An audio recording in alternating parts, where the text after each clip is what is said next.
Roger Corman's influence goes far beyond the American cinema. I think it starts out as he's the ultimate rebel. He's the ultimate American rebel. The films that he made that were considered exploitation films back then are now the staple studio tentpoles. I mean, it seems like everybody started with Roger Corman. Oh my God, one man is responsible for all these different genres that I absolutely adore. And I was just hooked. I was hooked on his story. Educated at Stanford and Oxford, but more importantly, educated in the world of low-budget independent film. Please help me welcome the subject of Corman's world, Roger Corman. As an engineering graduate, I felt I learned the technical aspects of directing fairly easily, the use of the camera, editing, and so forth. But I felt very weak in dealing with actors, so I joined this acting class. When I was starting out, I would be faced with an impossible problem, and I would get excited, and I'd say, oh, I'm going to solve this problem. We had been thrown out of a previous town, so I found another location. I was shooting in the park, and the sheriff came to throw us out. And my brother Gene very smoothly said to the sheriff, Sheriff, I don't understand. Can we discuss this? Meanwhile, looking at me, I'm shooting as fast as I can.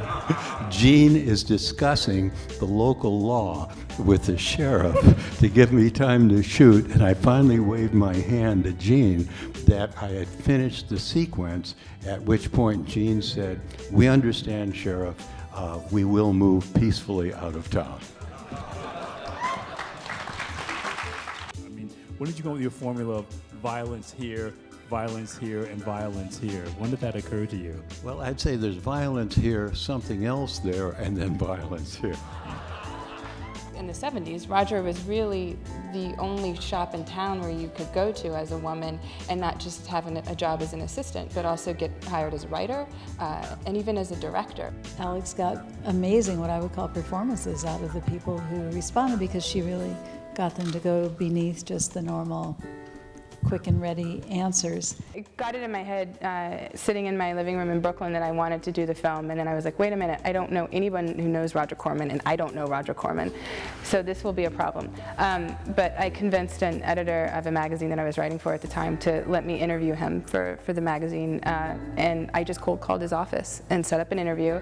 He said yes, flew out to Los Angeles. Immediately after the interview, I said, you know, I know this is kind of crazy, but I would love to do a documentary film about your life and career.